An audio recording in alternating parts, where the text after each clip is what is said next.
தமிழ் கடவுள் முருகப்பெருமானின் அறுபடை வீடுகளில் மூன்றாவது படைவீடாக இருப்பது தான் பழனி. ஆன்மீகமும் மருத்துவம் நிறைந்த ஒரு வரலாற்று சிறப்புமிக்க ஒரு திருத்தலம் அப்படின்னே சொல்லலாம். பழனி முருகன் கோவிலில் நவபாசான சிலையில் இருக்கக்கூடிய பல மர்மங்களை பற்றி தான் இன்றைக்கி நம்ம இந்த வீடியோவில் தெரிஞ்சுக்க போகிறோம். வீடியோ ரொம்பவே பயனுள்ளதாக இருக்கும். வீடியோவை கடைசி வரைக்கும் ஸ்கிப் பண்ணாமல் பாருங்கள். நம்ம சேனலை நீங்கள் இன்னும் சப்ஸ்கிரைப் பண்ணலைன்னா மறக்காமல் சப்ஸ்கிரைப் பண்ணிவிடுங்க. வாங்க வீடியோக்குள்ளே போகலாம்.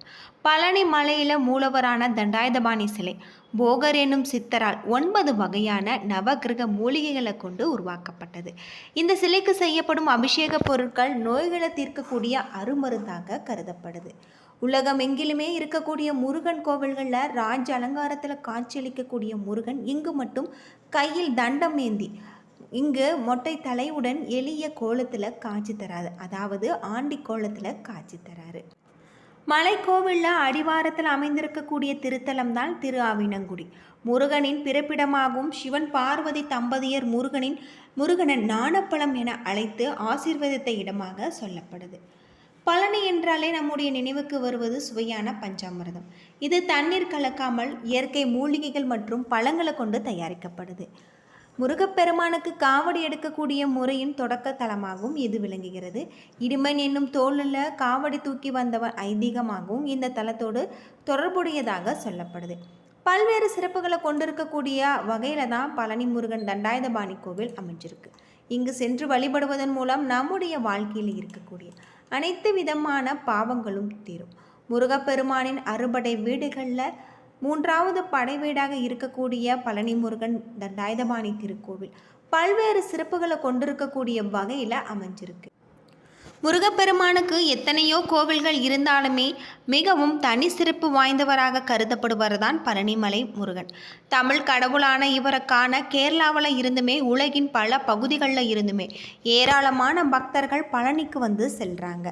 அது மட்டும் இல்லாமல் முருகப்பெருமானை இங்கு மட்டும் ஆண்டி கோலத்தில் நாம் காண முடியும்.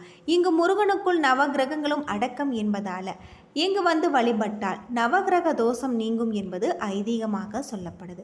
சித்தர்கள் பலரும் வாழக்கூடிய மலையாகும். குழந்தை வடிவில் முருகன் காட்சி தரும் இடமாகவும் இருக்கக்கூடிய பழனிமலை முருகன் கோவில் பல அதிசயங்களை கொண்டதாக அருணகிரிநாதர் உள்ளிட்ட பலருமே புகழ்ந்து பாடி இருக்காங்க. வாழ்க்கையை மாற்றி தரக்கூடிய பழனிமலை ஆண்டவர் கொங்கு நாட்டு வியாபாரிகள் பலருக்குமே முதலாளியாகவும் பங்குதாரராகவும் இருந்து வராரு. அது மட்டும் இல்லாமல் முருகப்பெருமானின் அறுபடை வீடுகளில் மூன்றாவது படைவீடாக திகழ்வது பழனிமலை தண்டாயுதபாணி கோவில். இந்த கோவிலில் தினமுமே ஆயிரக்கணக்கான பக்தர்கள் வந்து வழிபட்டு செல்கிறாங்க. பழனி முருகன் கோவில் பற்றியும் பலருக்கும் தெரியாத சில விஷயங்கள் இங்கு தெரிந்து கொள்ளலாம். இங்கு இருக்கக்கூடிய முருகப்பெருமான் ஆண்டி ராஜ அலங்காரம் என எந்த திருக்கோலத்தில் நாம் தரிசித்தால் நல்லது நடக்கும் அப்படிங்கிறத நம்ம தெரிந்து கொண்டு வழிபடுவதும் ரொம்பவும் சிறப்புக்குரிய ஒன்று. பொதுவாக ஒவ்வொரு அலங்காரமே ஒரு குறிப்பிட்ட பிரச்சனையை தீர்க்கக்கூடியதாக சொல்லப்படுது. அப்படி பழனி முருகனை எந்த கோலத்தில் தரிசனம் செய்தால் என்னென்ன பிரச்சனைகள் தீரும், யார் எந்த திருக்கோலத்தை தரிசனம் செய்ய வேணும் அப்படிங்கிறத நம்ம தெரிந்து கொள்ளலாம். முருகப்பெருமானின் மூல விக்கிரகத்திற்கு தினமுமே 4 விதமான பொருட்கள் மட்டும்தான் அபிஷேகத்திற்கு பயன்படுத்துகிறாங்க. நல்லெண்ணெய், பஞ்சாமிர்தம், சந்தனம், விபூதி, பன்னீர் மார்கழி மாதத்தில் மட்டும் பயன்படுத்தப்படுது.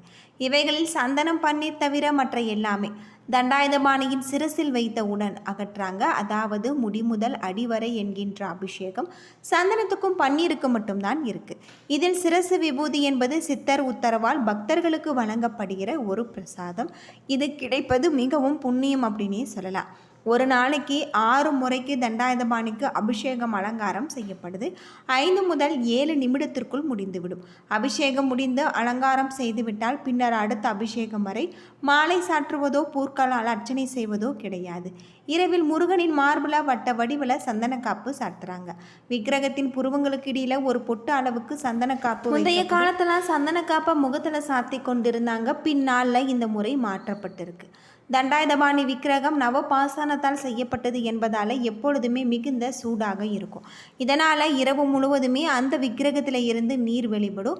அந்த நீரை அபிஷேக தீர்த்தத்துடன் கலந்து காலை அபிஷேகம் நடக்கும்போது அங்கே இருக்கக்கூடிய பக்தர்களுக்கு பிரசாதமாக விநியோகம் செய்வதாக சொல்லப்படுது.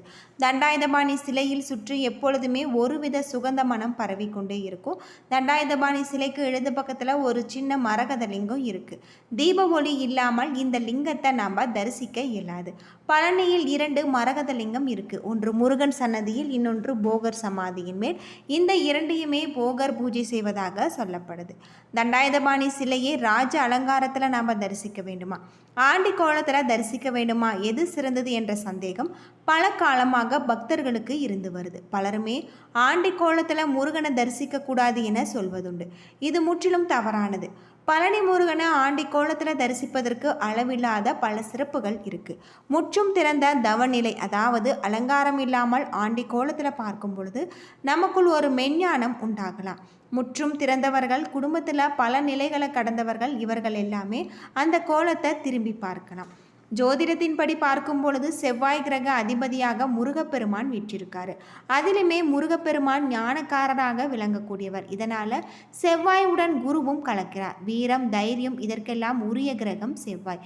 வீரமும் தைரியமும் இருந்தால்தான் எல்லோரையுமே எல்லாவற்றையுமே உதறி தள்ளிவிட்டு இங்கு வந்து நிற்க முடிந்தது. இதனால தான் நின்றவுடனே அங்கு குரு வந்து விடுகிறார். செவ்வாயாக வீர வேசத்துடன் கிளம்பி குருவாக நிற்கிறார். இதனால தான் செவ்வாய் மற்றும் குருவின் அருள் பெற வேண்டும் என்பவர்கள் பழனி முருகனை வணங்கலாம். வழக்குகள்லாம் நடக்கிறது, தீராத நோய்கள் எல்லாம் இருக்கிறது போன்ற பிரச்சனைகளுக்கு அலங்காரம் இல்லாத முருகனை வணங்குவது நன்று. மனக்குழப்பம் அடைந்து இருக்கிறீர்கள், அவர்களுடைய இந்த ஆண்டிக்கோளம் முருகனை தரிசிப்பது நல்லது. அவர்களுக்கு மனநிலையில் மாற்றம் ஏற்படும். பேச இயலாதவர்கள், குறைபாடு உள்ளவர்கள், மன எழுச்சி, மன உளைச்சல் உள்ளவர்கள், இவர்கள் எல்லாமே ஆண்டி கோலத்தை பார்க்கும் பொழுது ஒரு சாத்வீகம், சமத்துவம் இவர்கள் மனதிற்குள் பாயும்.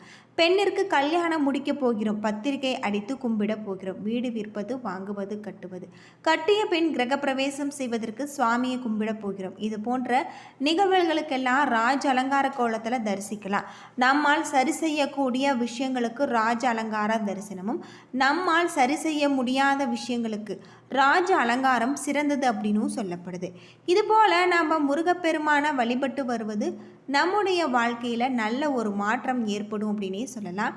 இதுபோல் நம்ம முருகப்பெருமானை தரிசித்து வருவதன் மூலம் நம்முடைய வாழ்க்கையில் இருக்கக்கூடிய அனைத்து விதமான பிரச்சனைகளுமே ஒரு நல்ல தீர்வு கிடைக்கும் அப்படின்னு சொல்லப்படுது. பொதுவாக பூஜை நேரம் அப்படின்னு பார்த்தா பழனி முருகன் தண்டாயுதபாணி சுவாமிக்கு அதிகாலையில் 5:45 மணி முதல் இரவு 9 மணி வரை தரிசனம் செய்யலாம். பக்தர்கள் வழிபட வசதியாக நாள் முழுவதும் 6 கால பூஜைகளும் சிறப்பு அலங்காரங்களும் செய்யப்படுது. அது மட்டும் இல்லாமல் இங்கு விழா பூஜை காலை 6:40 மணியிலிருந்து 7:15 மணி வரை, சிறுகால சாந்தி பூஜை காலை 8 மணியிலிருந்து 8:30 மணி வரை. இதில் வேடர் அலங்காரம். அது மட்டும் இல்லாமல் இங்கு கால சாந்தி பூஜை காலை 9 மணி முதல் 9:30 மணி வரை பாலசுப்பிரமணியர் அலங்காரத்தில் காட்சி தருவார். உச்சிக்கால பூஜை மதிய நேரத்தில் 12 மணியில இருந்து 12:45 மணி. இந்த நேரத்தில் வைத்தியகால் அலங்காரம். சாயரஜை பூஜை மாலை 5:30 மணியிலிருந்து 6:15 மணி வரை ராஜ அலங்காரம். ராக்கால பூஜை 8:30 இருந்து 9 மணி வரை புஷ்ப அலங்காரத்தில் காட்சி தருவார். திருவிழா மற்றும் விடுமுறை நாட்களில் தரிசன நேரம் அதிகாலை 4 மணி முதல் தொடங்கும். துல்லியமான நேரங்களை நம்ம தெரிந்து முருகப்பெருமானை தரிசித்து வருவது ரொம்பவும் நல்லது அப்படின்னு சொல்லப்படுது. உச்சிக்கால பூஜை எப்படி நடத்தப்படுது அப்படின்னு பார்த்தா நண்பகல் வேளையில் நடத்தப்படும் வழிபாடே உச்சிக்கால பூஜை. இந்த நாட்களில் 6 கால பூஜைகள் மூன்றாவதாக வருவது, அதாவது மூலவர் அல்லது சிவலிங்கத்திற்கு சிறப்பு அலங்காரம் மற்றும் தீபாரதனை செய்யப்படும். சுவாமிக்கு மத்திய வேளையில் நெய்வேத்தியம் படைக்கப்பட்டு தீப தூபங்கள் காட்டப்படும். பூஜையின் முடிவில் பிரசாதங்கள் மூலவரிடந்து பெறப்பட்டு சண்டிகேஸ்வரர் சன்னதியில் வைத்து வழிபடுவது மிகவும் வழக்கமான ஒன்றாக சொல்லப்படுது. என்ன நண்பர்களே, இந்த வீடியோ உங்களுக்கு பயனுள்ள ஒரு தகவலை தந்திருக்கும்னு நினைக்கிறேன். வீடியோ பிடிச்சிருந்தா லைக் பண்ணுங்கள், ஷேர் பண்ணுங்கள், கமெண்ட் பண்ணுங்கள். பழனி முருகன் கோவிலுக்கு நீங்கள் எத்தனை முறை போயிருக்கீங்க அப்படிங்கிறத மறக்காமல் கமெண்ட் பண்ணுங்கள். நன்றி நண்பர்களே.